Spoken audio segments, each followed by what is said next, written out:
price, the loss of legs. My occupation, in essence, not complacent. Block the banquet, stop the computation. I'ma make the coda, fools just wanna make the quota. They can't rock around here, they need baking soda. This a hydra, no way they taking over. Lay them below the basement with snakes, cobras.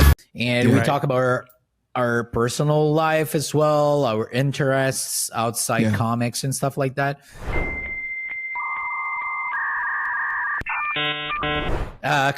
Comics, yeah. What the happened to your brain? Yeah, I had a little stroke. Sorry. This is the Inkpulp podcast.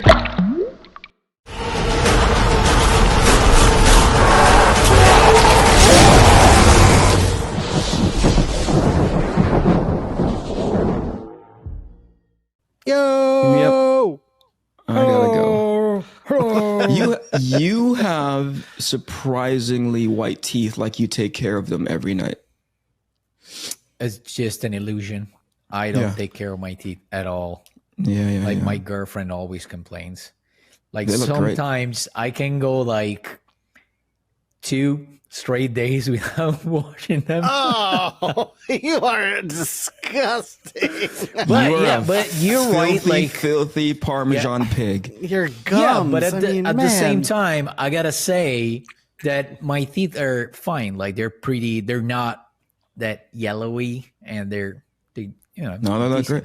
I'm just saying, you just curse yourself by saying it out loud. He does drink coffee once in a while, no? No. I drink ginseng from time to time, here and there, but I'm not a coffee fan. I'm an anomaly here in Italy. I know. How are you guys? They make some of the best coffee I've ever tasted. Not good seeing you. What episode? Episode 156, Matteo. Shawn? No, not 156. Where are we? Hold on. I'm getting it. My notes have collapsed. It is episode 160. Holy cow. All right. I sometimes give us way too much credit or not enough credit. Either way, let's do this stupid thing one more time. I have a question for you right off the bat. Oh, by the way, we are here. Welcome to the Inkpulp podcast. Thank you so much for joining us. Matteo Scalera is here with his amazing set of enamels that he never takes care of 2 days at a time, according to him. He needs his personal assistant, also known as his girlfriend, to tell him to go wash out his mouth. And as always, we are here. She doesn't. Oh, by the way, you said personal assistant, which sounds like she wants to help me, and she doesn't. It's just it grosses her out.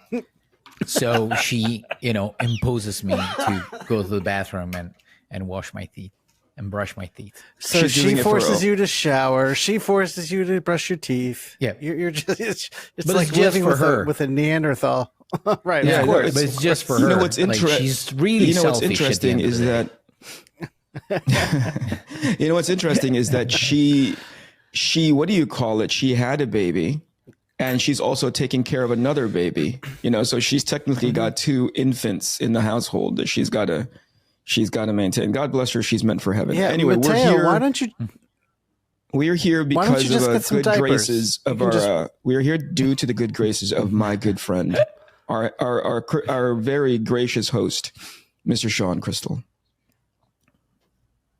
Hello. Thank you for having us, Shawn. Hey, thanks. All right, what are we talking about? You said you had questions. I got a question for you guys. I got a question. Yeah. Okay. You were talking about basketball. Yeah. Before we hit record, you're talking about basketball, because Mateo's wearing a jersey. Matteo, do you follow basketball and enjoy watching it? I used to follow it a lot back in the day. I would say until maybe 6 or 7 years ago. Might be wrong with this number, but there's been a time in which I used to follow it a lot, especially because for a certain period of time I used to buy the new what's his name, the EA Sport game on the computer. NBA Live. NBA Live. Yeah. So from NBA Live. From I think I don't know, like 98 to whatever to 2016. I used to, play a lot that game. I don't know if it existed in the 90s. I don't know.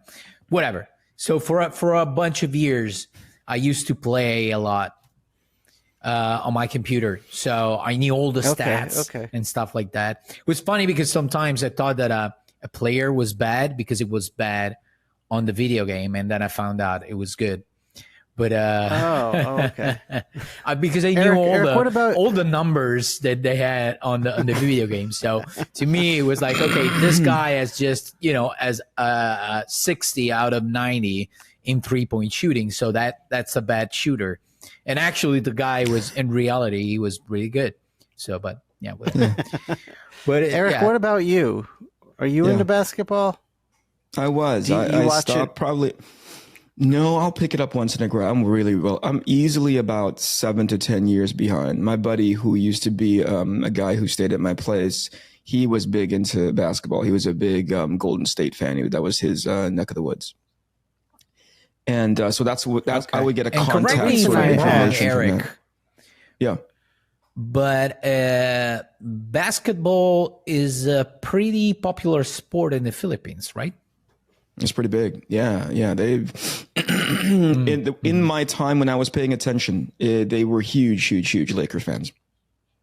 At least my family was. Gotcha. What brought that up? Sure. Because in Italy we have all the Filipino people. They play basketball. That's a thing. There's Filipino people in Italy. Now I know you're lying. I gotta go. No. There's a not big. It's a pretty small community here in Parma as well. But you don't see me around a lot. But whenever there's a basketball court, it's filled with Filipino people playing. So it's their thing. So that's why I asked. Now here's a fun fact about that. In Italy, if you arrive and you claim yourself as a Filipino, the agents, drive you directly to the basketball court. I think that's why they're all there. Yeah. They don't even know where to go. But absolutely. But the government drives them and puts them in the basketball court and says, "Good luck over here." I'm actually going to tell you a funny story. In when we were in Lake Como. Yeah. There was a guy, a custodian, that was helping to clean up the green room. Did you go there, by the way? Did any of you go to the green room? And he was Michael Jordan. Yeah, I went to the green room. He was like, I've been the best in the world. I've owned basketball teams, and now I'm here cleaning up. Anyway. I made a couple of bad investments, and now I have to clean this house. No, actually, he bought that area. That entire thing was Michael Jordan's land.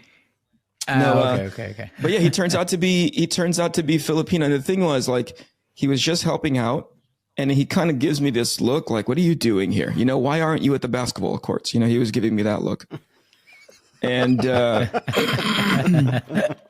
and then when he figured out who I was, there was that thing, and I think Filipinos do it with each other all the time. There's the immediate sort of like familiarity, where they start becoming really, really friendly with you very quickly. And he was talking about, he gave me a quick breakdown of how his family ended up there. And he said, "Hey, listen," and out of nowhere, this is typical, but I hadn't been exposed to it in such a long time that I was like, "Oh, right, this is what we do as a culture." He said, "The next time that you're in town," he meant Como, "come to my house and have dinner. Bring your wife and your friends and come to my house and have dinner." And I go, "Really?" He goes, "No, I'm really close. That McDonald's in Como?" And I go, like, "Yeah, I know that one. Like, we walk by that place all the time. It's right across the way from that Foot Locker." And he goes, "Yeah, it's that Behind one. I live there's right a above basketball there." court. I live there. Yeah. Inside the McDonald's, sponsored by the Big Mac and the Chicken McNuggets. No, but I mean, it was kind of neat to see that bit of culture still extends regardless of where you are in the world. That's how I met a bunch of my mom's friends, and that's how people became friendly with her when she came over here.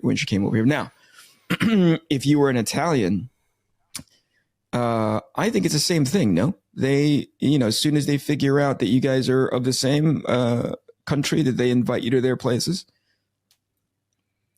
Talking to you, Maddie. Probably back then, but now we've. I think we've changed as a society, so we became more, like a modern Western society. So we have less of that lately. People are more suspicious and scared in general. So I think things have changed a bit. Maybe in the South that still exists, but I wouldn't bet money on it. But yeah. So that's my 2 cents on the subject. And it might be here's what I wrong. recognize. No, I think that suspicion is true, because I remember when we came to visit your place, you were side-eyeing me. You were looking at like, what is it over there that he can steal and put in his pocket? And then, you gave me a hug on the way out of your house, but you weren't hugging me. You were patting me down. You were like, yo, like down this, just to make and sure. then and then you went all the way down to my legs and my knees, and I go, this is a weird. Yeah. There's a weird culture that but you it wasn't here, me. It's Francesca who insisted. Okay, so it's not my fault. Yeah. See, here's the other thing too. I only understand a little bit of Italian, but it's weird how I think she said, pat him down. That much I figured out. And then the other part is when you said, well, what about Cassandra? And she's like, no, she's safe. She's white. But the Filipino guy, you've got to make sure that he's not walking out of here. Yeah. And so Cassandra is especially white, the... so no suspicions about her at all. My wife is so white, she's almost transparent. She's so transparent, you can almost see into the future. She's like the flux capacitor of like human beings. She's so white that even she pets you down when you leave the house. Yeah. She like, what did you steal from our own home? And I need you to put it back immediately. I give her a hug and she immediately checks if she still has her earrings. You know what I mean? And she's like, open your mouth. What's in your mouth right now? Is it my earrings? Is it my jewelry? I don't think you're even allowed to take the kids out of the house without her, right? I know, because she already immediately thinks I'm going to sell them to the local, Yeah. We're going to get demonetized. Eric, we're going to get kicked off this platform. Eric, she's got you sleeping in the garage these days, doesn't she? She does. There's a cot, there's a cot out there and a bucket. And she says, good luck. All right, listen, let me ask this question. Well, wait, I never got to my point. You had a point? I watched, why I was asking about the basketball stuff. I watched the first season of that LA Lakers HBO show called Winning Season. How was it? I saw that, but I didn't watch it yet. Is it good? Oh, it was so good. Yeah. But then the second season, I was even into it more. And I couldn't understand what I enjoyed about this show so much, because I've never been into sports. But after watching this show, I'm curious. Like, maybe I should watch basketball. Just because it's a dramatized version of the Lakers run, so it's like sure. It just has. It and there wasn't that much basketball. It doesn't have to be accurate. It just needs to be entertaining. Right. But it was a good show, except it ended really abruptly. Yeah, I heard that it wasn't getting a third season one or something. Yeah, but the way they wrapped it up was just so brutal and sudden. It just made no sense. Like they they weren't given any advance warning that this show wasn't going to continue. Have you watched The Last Dance, Shawn? Have you watched that? No, but I hear that's amazing. Yeah, I hear that's amazing. That's the one to watch. Good. Yeah, and it came out at the right time when COVID broke. So everybody was at home, just out of their minds, and that masterpiece of a documentary came out. And it's all people talked about back then. You know. Yeah, I It was remember. beautiful. I remember.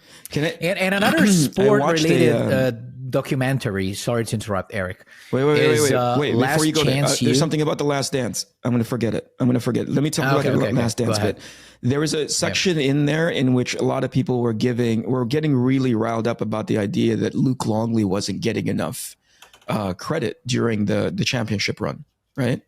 And so somebody did an interview with him. It was a small little documentary about Luke Longley and how he became the NBA superstar. And they said, you know, how do you feel that they left you out of that whole thing? Because it was focused around typically Jordan, you know, Rodman and Pippen. And he goes, oh, I understand. You know, I understand my role in the team and blah, blah, blah. But he was especially de-emphasized, right? They were talking about, oh, gosh, John Paxson and all that kind of stuff, right? Steve Kerr. But so like, they interviewed him and he goes, did you know that they actually shot the footage where Mike was talking about you, but they left it out in the edit?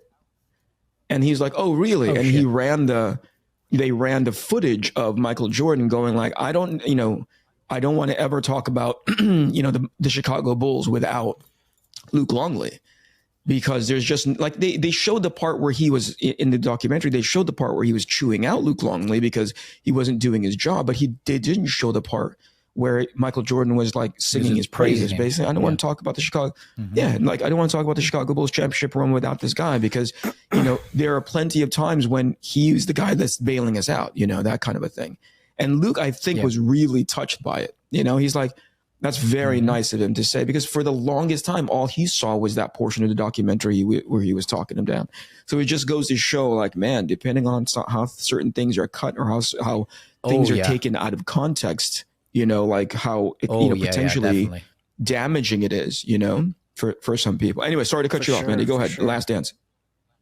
Or Last Chance. No, I was talking about another pretty good documentary. It's another docu-series, so it's a longer format, and it's called Last Chance U, and it talks about college football, and every year they follow a team really up close, so they follow specific players, their situations at home, because it's junior college. So sometimes there are kids that get in trouble in their personal life, and it's a really good one. It's really good. Yeah, absolutely. Yeah. Shawn, do you know what he's talking about? Do you even know what sports are? Do you play sports?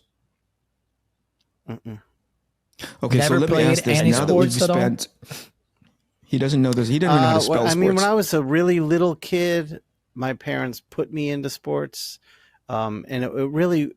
Basketball, I did kind of enjoy a little bit as a little kid, but I was the tiniest, skinniest little fuck. So whatever I played, I sucked at, and I didn't enjoy it. But once I discovered skateboarding, that took over my life. So yeah, never organized sports and teams. No, never enjoyed it. Gotcha. You weren't made for it. Yeah. No wonder you're an artist because you're such a loner. Yeah, I'm a loner, motherfucker. Okay, so here, on that note, we are 17 minutes into this show.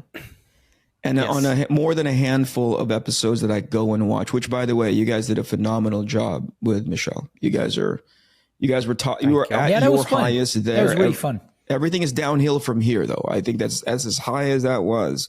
Every interview. That was our King of Spies. Okay. So is this the Mr. Freeze episode? I mean, you look like every him, episode. Eric. I feel like.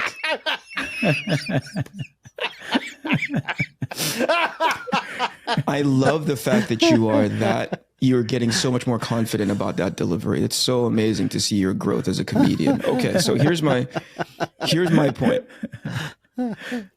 I've looked at the comments, and there's more than a handful. You know, there's a lot of them. By the way, thank you to everybody who leaves a comment and engages with the videos. We can't do it without you. There's some people in there clearly bots. You are money well spent, regardless.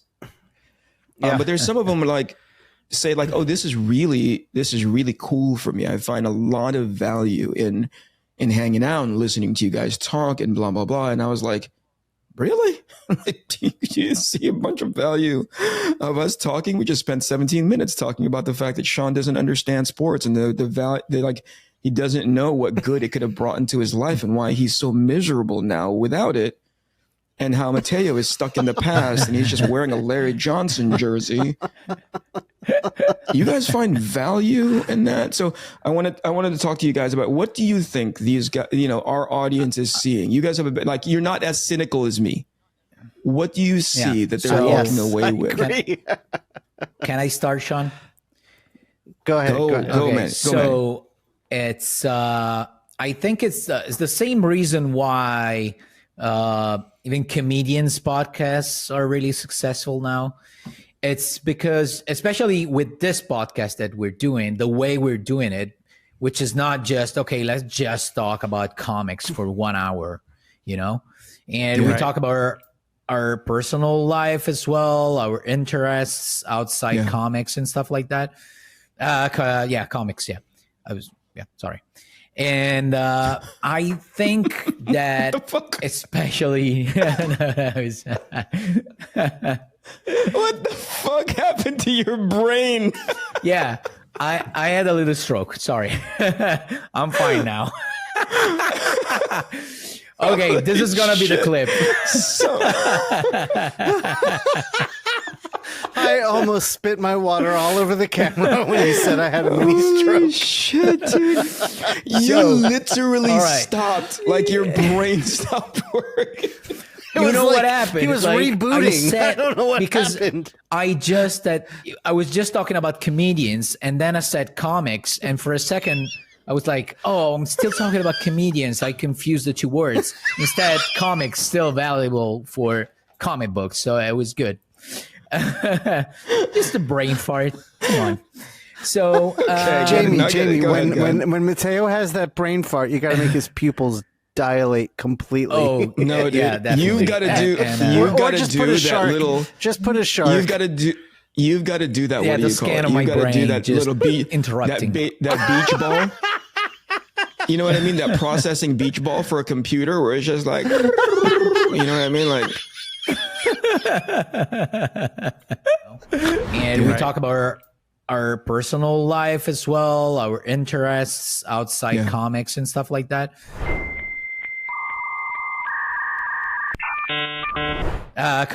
Comics. Yeah.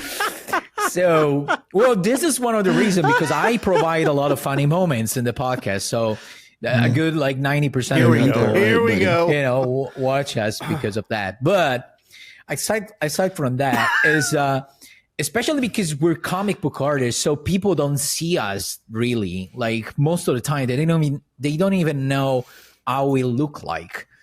So this is one of the few chances that they have to actually know the person behind the art, and and that's what happens with comedians. Shit, I was about to say comics. With comedians as well. Oh, fuck, man. Because, most of the time you just see their public persona, you see their acts, their comic specials. And, it's still an act. So you don't really see the person behind it and their, the personal life and the shit that they have to face day by day.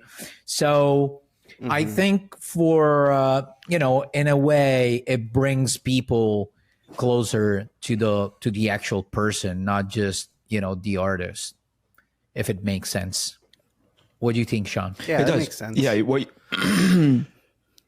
I think Mateo nailed a bunch of it. I think also there's a chemistry between us three because we've been friends for so long and doing shows together that chemistry people really enjoy watching. Yeah, well, I mean, chemistry, right? Yeah. Butt sex. Chemistry. Not biological. not like physical sex, but not physical sex, but like emotional sex. Ooh, that's deep sex. He's pretending he forgot everything. What'd you say, Mateo? he removed from, his memory all the sex that we had. He's blocking it. Hey, listen, Mateo. If this is called denial. If emergency services start driving up that very long runway, right? it's because I called them. You brain farted twice back to back, and I'm like, this is serious. I called your girlfriend, and I think she's third time she is a called stroke. them. Is an actual stroke. Yeah. Most people say third time's the charm. You say third time's the stroke. Go ahead, Shawn. Strokes. I think people like the fact that it's not just all business, but we do cover some business. We never stuff, do any business. We also have fun doing so. Oh yeah, we do. Yeah, we kind of do. Come on. We almost remember near the end of the show to bring shit up. Yeah, I have a business final question. 10 minutes of the show. Nobody's listening by then. And it's also my devilish good looks that keeps people hooked on the show. I gotta go. I did it. Also, Shawn, people are curious to see which type of which kind of glasses are you gonna wear? And our outfits and our outfits too. Yeah. Eric, why haven't you commented on my shirt? I wore this today expecting an onslaught from you. This hot pink shirt. Now you've worn more obnoxious things, dude. Yeah. What do you think, Eric? Okay, so what do you think the reason is? I really have no fucking idea why. Okay, so it was an actual question. You didn't have an opinion regarding that. When I read stuff like that, I go like, I wonder what it is about what we do that fascinate people. We rarely talk about process. We rarely talk about comic books that we are currently reading because we don't. We're not. And the point of reference that I have, and I don't know if you watch Jim, the cartoonist kayfabe show. Have you guys seen that? Yeah, I've seen it. Yeah. Yeah. No. Those guys are neck deep into it, man. They go back and read old Wizard magazines. They go back and focus on artists that they super like and all that kind of stuff. We rarely do that. So I think like, what the heck do we do? There's actually a guy in one of the comments near the bottom, and I don't know if it was trolling, but it was perfectly said. They said, "You guys are comic book artists?" And I go, barely, like that's right. I laugh at that stuff only because I think like, what do we don't broadcast ourselves as like doing comics. We end up talking about comics from time to time. That if a guy were to walk into here, I'm like, who are these idiots and why are people tuning into them? Sometimes it's clear. Sometimes like there's channels out there like focused on art, and it's clear that they end up talking about our art or like technology about art and blah blah blah, all those things. Yeah, we come on here, and I'm like, what are we doing? We're just effing around. Where's the value? Which is what makes it awesome. There's no value. That's what makes it awesome, right there. No value at all. There's zero. Speaking of which, okay, let's talk about comics and art. All right. Oh boy. Are you cool with it? Okay. Here we go. Okay, so I'm cool with you, baby. Go ahead. I have a question for you two. So since for the last few weeks, I've been just working on covers, as you know, and illustrations. Oh, right? So I have one last one to do before getting back to my creator own project, and this one I left it for last because it's a special one, so it has to be like big, basically a double spread, all painted. All right, and probably like my brain is exhausted for all the previous illustrations that I did because I had to, create new poses and original compositions and stuff. And like I've been working on this thing, on the composition for this piece for, I would say, a week now. And I'm still not happy. And I can't seem to find any valuable solution. So did it ever happen to you to get stuck for so long on one single image? And if it did, what do you do when it happens? Go ahead, Shawn. Eric. Oh, okay. For me, yes, I'll get stuck. But as I'm getting stuck and I realize like I'm repeating the same idea, just trying to come at it from different angles, I will abandon that idea and just go for a completely new idea. So I don't labor on it too long. I mean, I might lose a day, but I'll just try a totally different approach.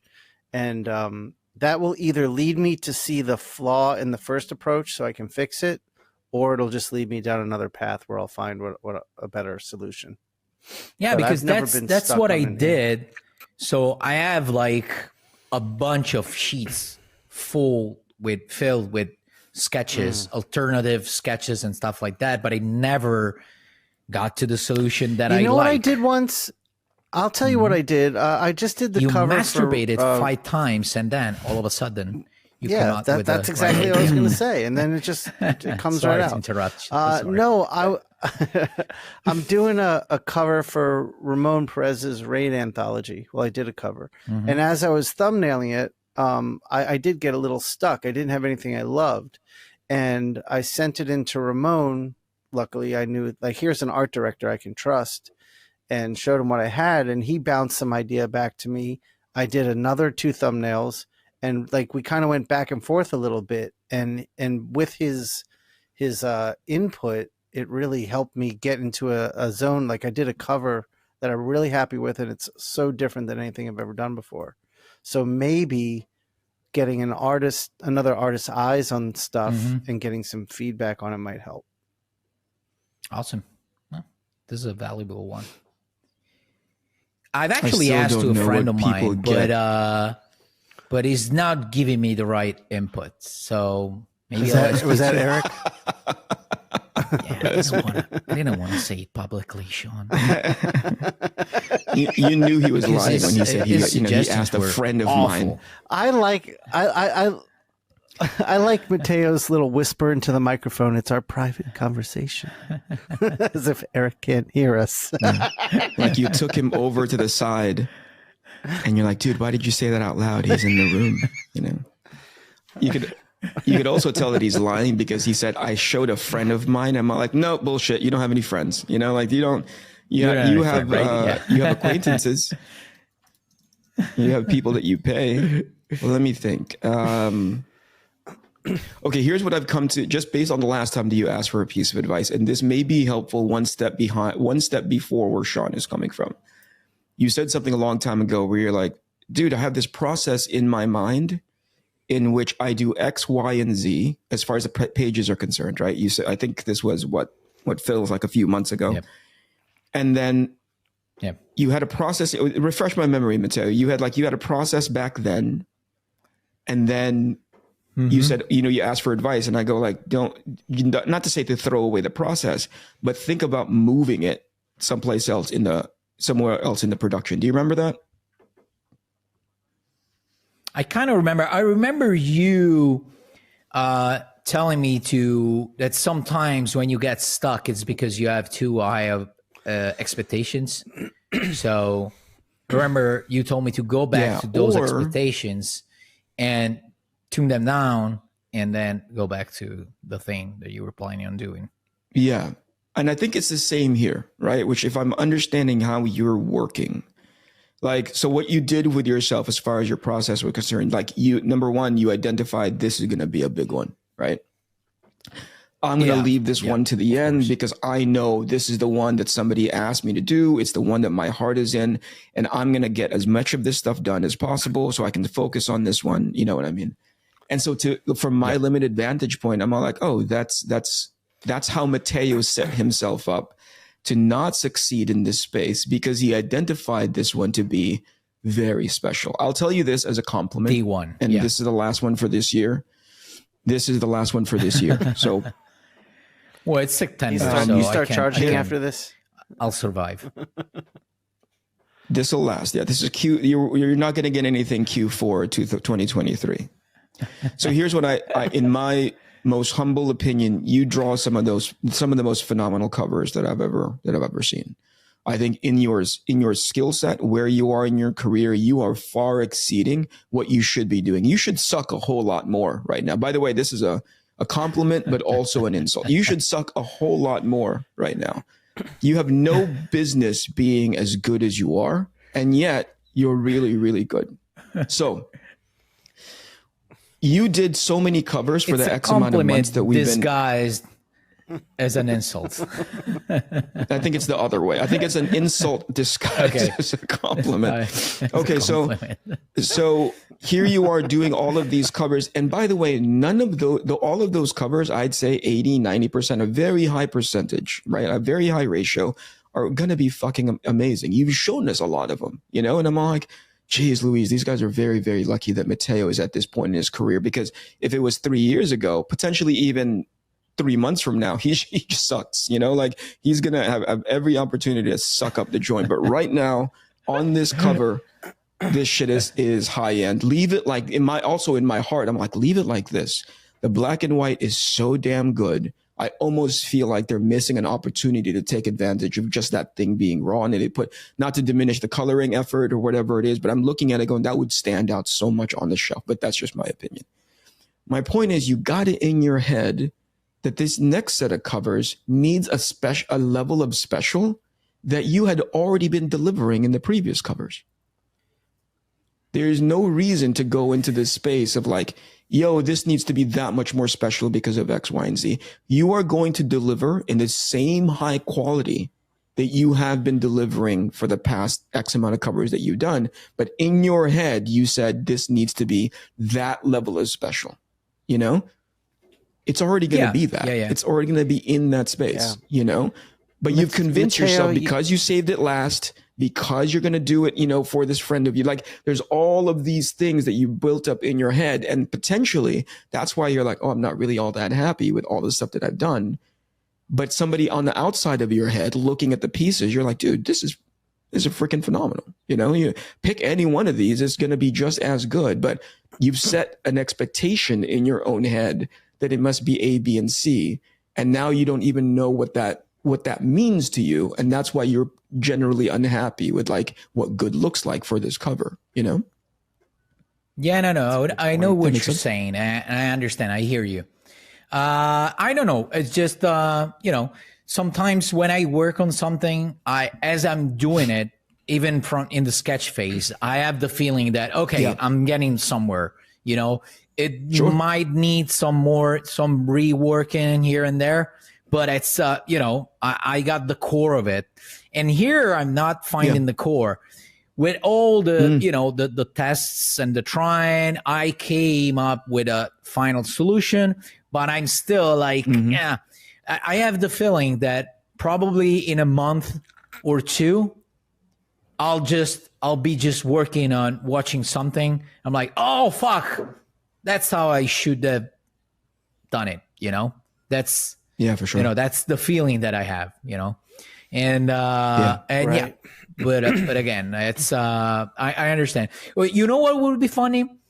If right after this recording, I'll show you guys, and then you reply, oh no, this is really awful. You were right, Matteo. Yeah.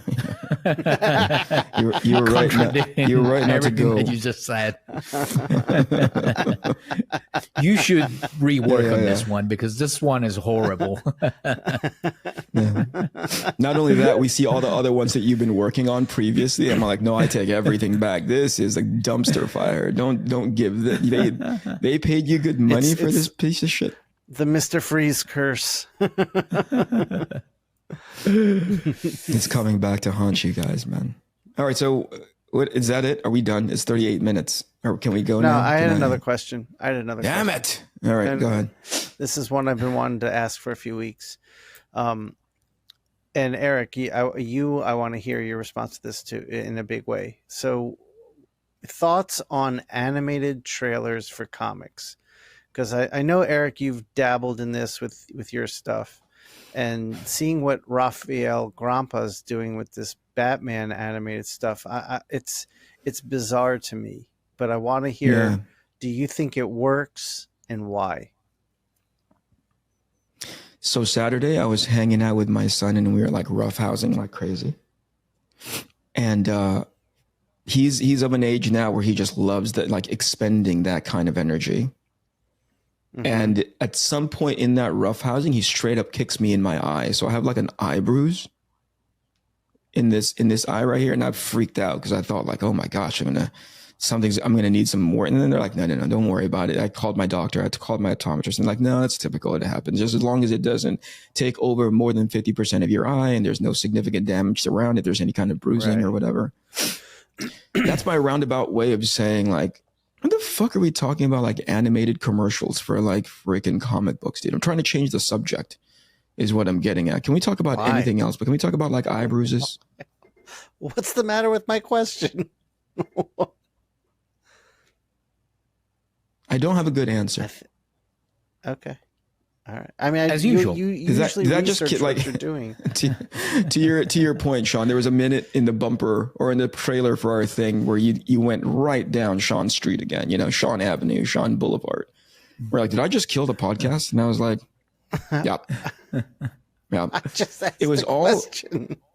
It was all Mateo could do to like, I could like, if there was a television screen on Mateo's forehead as you were giving that commentary, you could just read it like, oh fuck, oh fuck, oh fuck, oh fuck. Like, Nick, he is reacting to the moment where he was like, what am I going to say to follow this up? We have a guest, for crying out loud.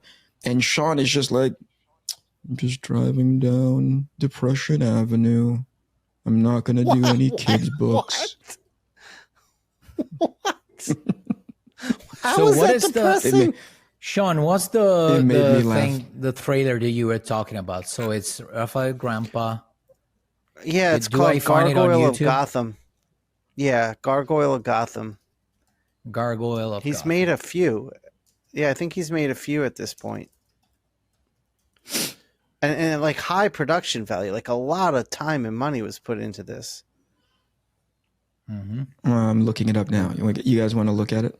You guys want to watch it on the show? Have you guys not seen get in it? You trouble? haven't seen it, I guess. No. Get in trouble for what? Well, I'll put Well, it on as sometimes we they can- talk. So Oh, it's what do you call it? It's 3D. it's 3D. Okay. Yeah. Does that help sell a comic? It's so Did he make it? he made it. I don't know if he Well, it's was in based charge on of it. his He design, directed it right? and produced it. Yeah, it's based on Yeah. his design. I'm sure he has a team of people he worked with to do it, but it's his, not Yeah. DC. No, it says official trailer from DC Comics. So Yeah.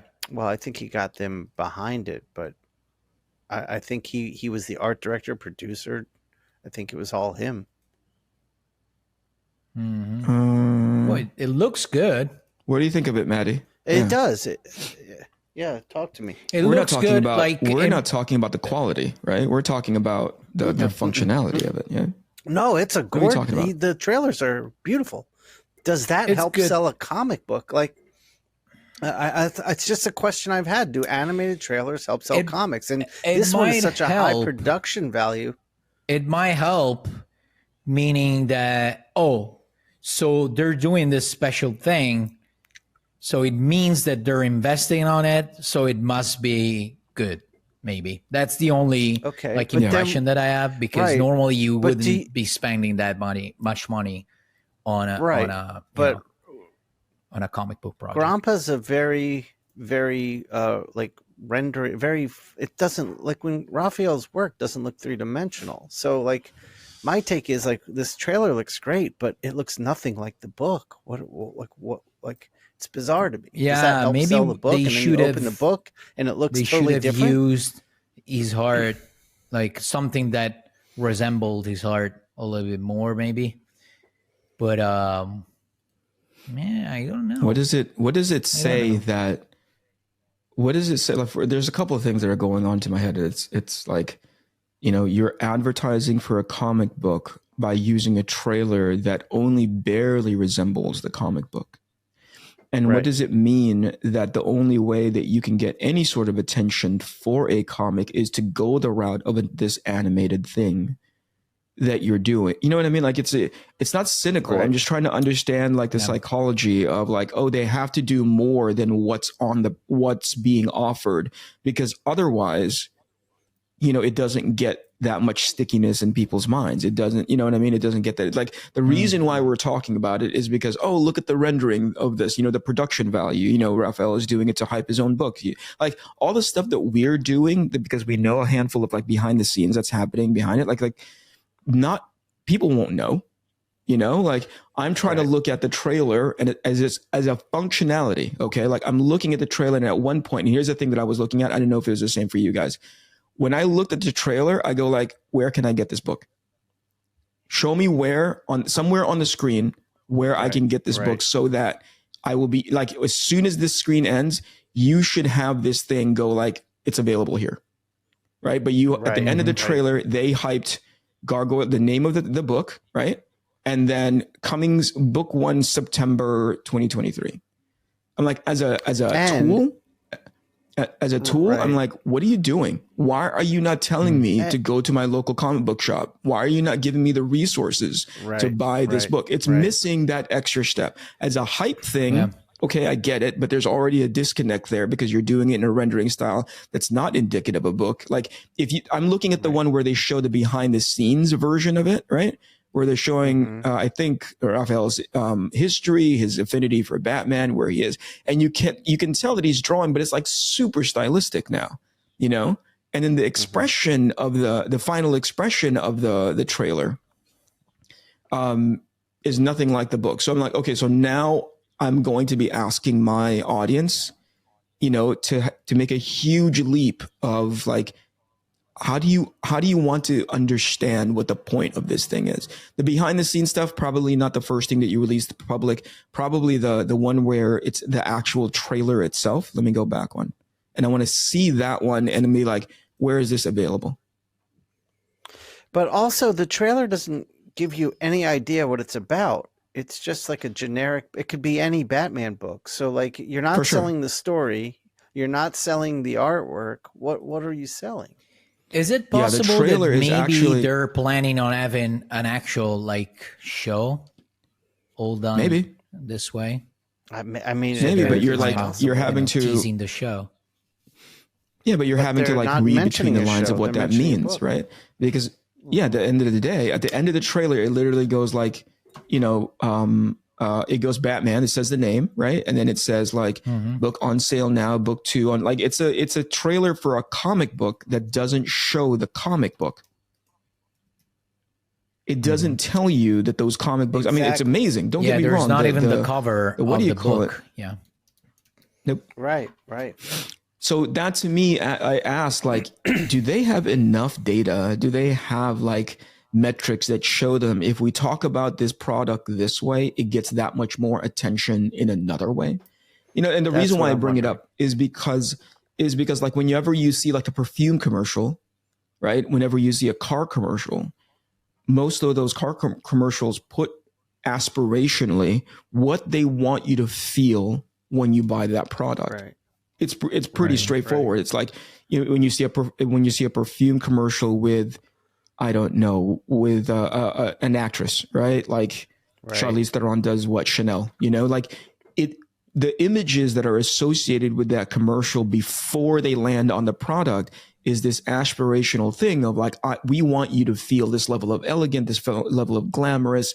Look how, you know, there's a certain feeling of like a heightened sensation of like elitism. You know, you belong to a very exclusive club who understands like when you wear this, it makes you feel this way. Those are all emotional components that they make you want to like, whoa, I want that product. When it comes to cars, and you guys have seen it, like anytime that you have a rugged truck, this thing is driving over the biggest fucking impossible mountain that it has no business. Like it's getting mud on it. It's getting like, and then they show the truck, you know, and then they show you like, it's a Ford, it's cost this much. You know what I mean? It's this year's model, blah, blah, blah. Right. Yeah. People who put together trailers don't know, most specifically this one, clearly don't have an understanding of what it's for. You know, they show the high quality value of this thing. Right. But then they don't like, they go like, oh, this book is this amazing trailer is for a comic book. And you're like, what? You didn't show any of the comic book. You showed the trailer that represents the comic book. when I look at it, what are you trying to instill in me as an audience? Just ask that very simple, seemingly pretty straightforward thing about like, what is it called? Like marketing? It's a marketing concept that they're missing. Right. I love the trailer. I look at it and I'm all like, shit, man, they must have spent a pretty penny. I'm excited for Raphael, but as a trailer, that sucked. As a awareness / where can I get this campaign? Like that sucks. And I'm sorry to speak so pessimistically about it. Gorgeous. Yeah, no. I understand what you're saying. I think that in general, what you're saying makes more sense if you're trying to appeal to a new audience. In this case, I think the goal is just to sell as many copies as possible in the public that they already have. So I think the goal is basically we're doing this thing that normally nobody does. You know, we're talking about it. Like Shawn asked the question, right? Which means that it's not something that usually people say. So it adds, this extra value, meaning, we're investing money on this thing, so it must be probably good. That's the value that I see behind it. But as you said, in terms of gaining new audience, probably it should have been made in a different way, probably with more, connection to the book. But at the same time, if you connect it too much with it, sorry, let me just finish for a second. If you connect it too much to comic books, maybe you'll end up losing people that were attracted by the trailer, because at the end they're like, oh, it's just a fucking comic book. It's kids stuff. So I'm not gonna but are those people gonna go buy the comic? I think what makes the trick is the really singular. Sorry, just 1 second and I'm done. I promise. The really specific logo and the graphic in general, the Batman written that way, which is really particular. That helps when you go into a comic book shop, because you remember the logo, which is different from the usual Batman logo. That's sure. My 2 cents on the thing. But again, I don't know shit. Sorry to interrupt again. No, it makes everything that you said makes a lot of sense. So here's my counterpoint to that, right? Is that number one, when if you are appealing to ongoing fans of the book, right? It's really cynical to assume that they won't know what that thing, like we're saying that they're putting a lot of value, or, they're putting a lot of quality into the production. So that means they believe in the product, but they don't show the product. We believe in this comic book, but we're not going to show you any of this comic book because we assume that you know what the comic books look like. And I'm like, that's incredibly insulting. You don't, if you really believe in the product, show the freaking product, don't show this should be all of 30% of what the product should be, just to bring you awareness. Like, hey guys, we believe in this thing. We've invested money in it. And by the way, here's what it's going to look like in the grander scope. The same premise, the same thesis is in place. We believe in this product, you guys who don't typically read our comics, right? And so here it is. Here's the trailer that shows our belief, our investment in it. But we want to be clear, this is what it is, right? To think that they would immediately go like, oh, it's just a fucking comic book. It's almost like, again, it's antithetical to the point of the trailer, which is like, are you trying to hide the fact that it's a comic book to brand new readers? You want to tell them that it is, because we love this product. Yeah, right. We love this thing, right? And if you're not reading comic books right now, this is the one to read. And we are making every effort to show you that this is a great investment, not just for us, but for you. It's weird to hide the product and just to say like, oh, it's going to be out. And then and I also tried looking, where is it going to be out? Where? It's DC Black Label, which means it's age 17 and up, right? Books on sale now. Where? Books on sale now. Book 2 on sale in November. Where do you want me to get this? And because at the end of it, it's still the 3D version, right? By the way, does it say, it says book, right? Tell me that it says book, please. Yes, it does. Okay. So this entire time you do a 3D trailer, and then at the end of it, you go book, and you're like, oh my gosh. It doesn't say anything in the beginning about the latest amazing offering from DC Comics. Shows their logo, which is conflated now with like the DCEU or DC animated projects or like a DC TV. Mm-hmm. It gives you a little sort of like, text lead in and then the animated sequence, but nowhere does it say, this is an awesome comic book. You should go get it from DC, more info at dccomics.com. More, go to your local comic book shop and go get blah, blah, blah, blah. There's a tool in the comments that shows where the comic book shops are in your area. Right. As a final product purely from the technical standpoint, amazing. I'm like, geez, man, this took a lot of time, energy, finance, resource. Amazing. I mean, I want to watch that movie. That's what I want to do. Yeah. Right? I want to watch that animated trailer. I want to watch whatever that thing is, but you hid the comic book, which sucks. You hid the opportunity for people to find it, which sucks. Shawn, what was your idea when you asked the question? Like, did you already have an opinion, or you were genuinely just interested in knowing what we think? My opinion was, why would this sell a book? Like everything Eric just said, like that's what I felt. And it just got me thinking more and more, because I do see like a lot of times on Kickstarter, if people are selling a comic, there's an animated version of the comic. This one took it a step farther where the art wasn't even from the comic. But I was just wondering, like, just thinking about selling a book when I do it, like, do animated trailers sell comics? If so, why? So you asked me earlier because I've done it, right? And I'm like, yeah, but I'm deliberate about what I'm selling, right? I think they got the formula, parts of the formula, right? Which is you open with who makes this comic, the brand or the individual that makes it. Makes a lot of sense. You give them a lead in, basically an understanding of what you're about to get into. And then you can do the super flashy stuff, which again, they did. But in the end, that's when it's the most critical. If I have you for this long, right, I'm going to tell you how to get it. And this doesn't. It's not in the business of doing that. It's just in the business of like showing off this thing. And it's hiding the fact that it's a comic book. Right. Right. It's actively doing that, So I'm like, why are you doing that? Why are you making me Is the comic book not good enough to stand, to at the very least call out that it's a comic book? Like, hey man, this is going to be a book in stores and here's what the covers look like. Here's what the actual art looks like.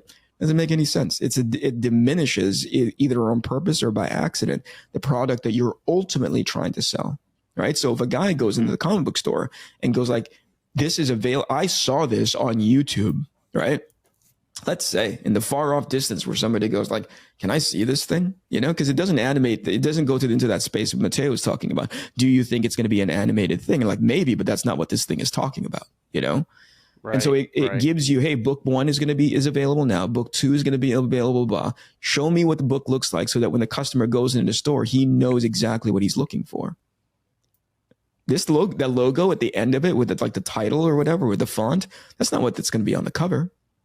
That's the hype thing, I think, because that's not Raphael's art where that's on it, So yeah, I've done it before, right? To your point, but I'm deliberate about it. I'm strategic about what I'm trying to communicate to the audience. This thing, every part of it, except for the end, says animated series, either movie or direct to video.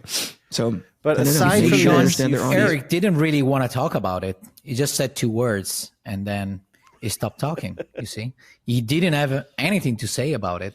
He said it. No, I was. In his premise, it was just I derailed before the podcast talking for with my 20 question. Minutes. I depressed everyone. I get hyped up, or I get really super annoyed where I'm like, there's so much money that went into that, and 0% went into like money. One step before. Give it to me. Give me that. Listen, give me that fucking money, and I'll cut your trailer. Give me the money. I'll cut your trailer, and I'll buy a new car. Yeah, give me that money and I won't do any of this shit. I'll fly to Italy and hang out with Matteo for, as he recovers from his fucking stroke. Do we have a deal?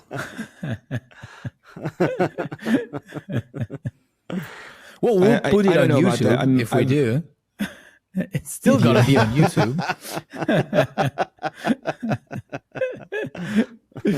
I think once you start getting into this space, all of these little things, that one bothered me in particular because I spend so much time, energy, and just thinking about like, what is the tone that the book is trying to say? And I think they got that right. I was like, okay, I get it. It's like, it's Batman. It's dark. Yeah. It's noirish. It feels really good. There's a bit of action into it. Like, what is the theme of the thing that they're trying to hype? And I'm like, good. That's really, really well done. And they do an animated version of it. I'm like, okay, I guess it's because they think that that's going to get the eyeballs. All right, I get it. And by the end, I was like, show me the art. Like, literally, like we'd be like, where is the artwork on this thing? Because like you're almost ashamed to show Raphael's art in the whole thing. You're like, why? Why do you like? You should be hyping. Like, if this is it, you're proud of this thing enough to invest in it in this capacity. Show the thing that you're super proud of, right?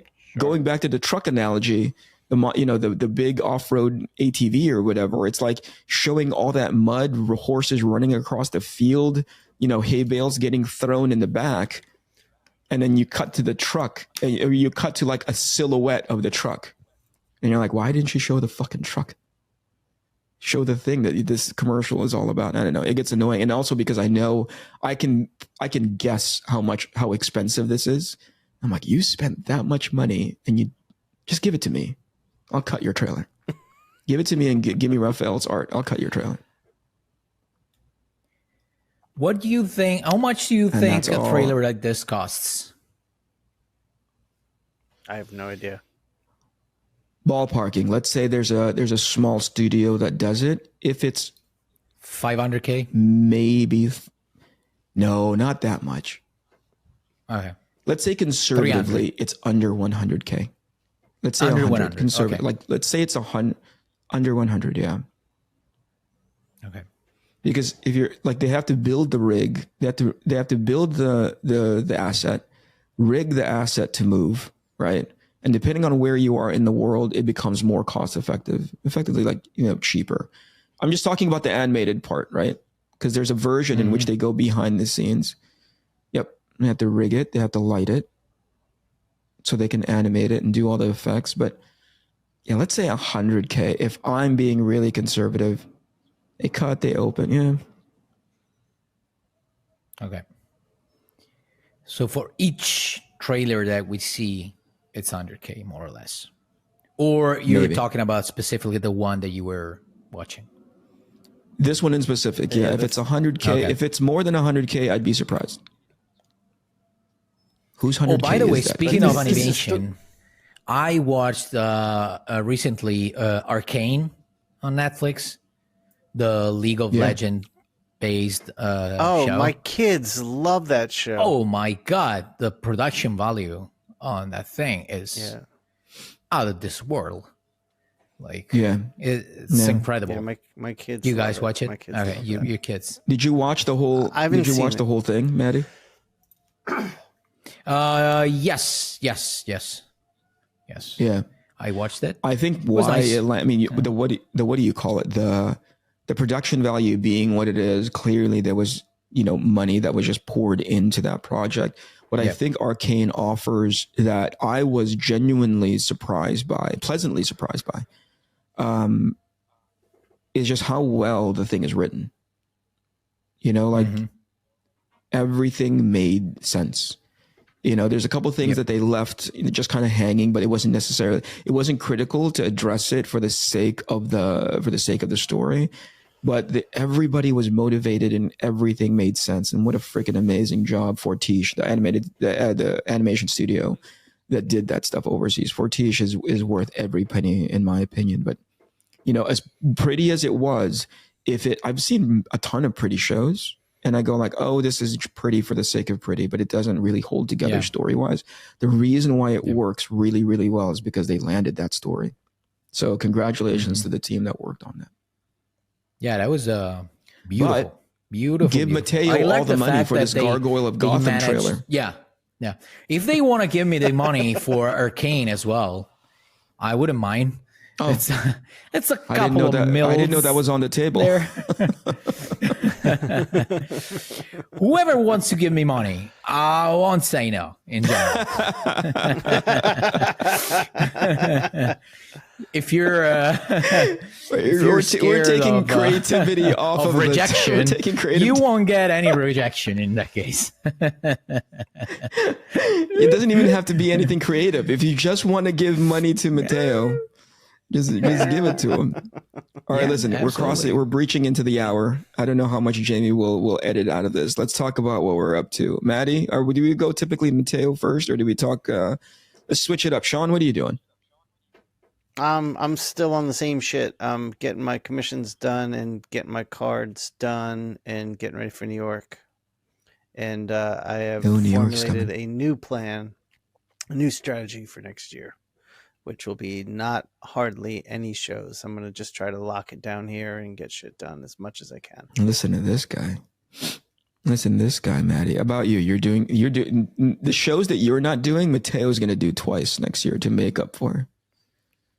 No. We did, like in this last few years, I haven't been doing a lot of shows. I'm actually pretty excited. I don't know if we're gonna finalize this deal, but I might be going to Abu Dhabi by the end of the year.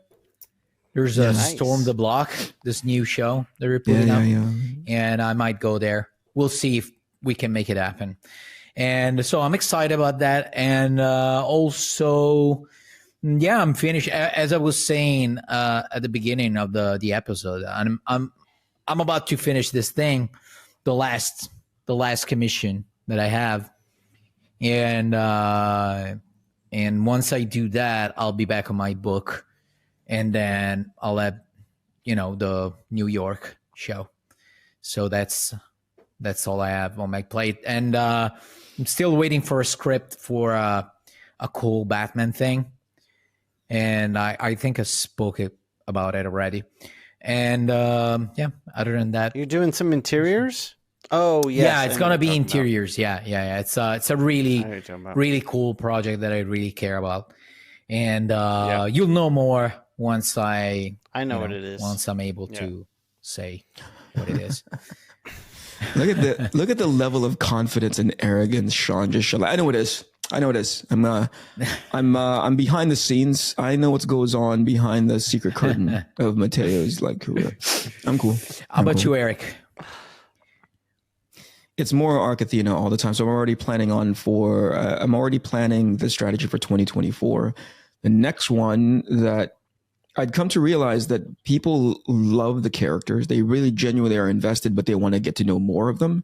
Fuck, man, I can't draw fast enough. So I'm trying to pare down my style so that I can draw it faster. And then I'm trying to set up the books as they are now from the crowdfunding space and getting into brick and mortar. And that means finding a publisher. And I think I'm in the process of reformatting it so that it will be, saddle stitched and available in stores through Image. So that's going to be a lot of fun once I get that thing up and going. But I think it's more of Arc Athena. So I'm doing a simplified style, this time released in black and white, and potentially, as we had conversations with people like Carl and people who are in this space, like releasing it for free, but definitely bringing it onto my website and using social media. You already spoke about it in the last episode. Yeah, I remember you telling me this. Yeah, so I just tied up the script for it now. I typically work in bullet points, you know what I mean? Like old school Marvel, sort of just like the Marvel way, where it's like, this needs to happen, and I go back and take a polished pass when it comes to the action and then ultimately the dialogue. So I'm into that. And I think that's pretty much it. Yeah, exciting times ahead for all of us. An hour and 7. Awesome. Hopefully, Jamie edits this down to a tight 3 minutes. All right, guys, we'll do this again later on. Rock on. All right, have a good day. Talk to you guys later. You too, brothers. This is the Inkpulp podcast. This is the Inkpulp podcast. Comics, Hip hop. Life.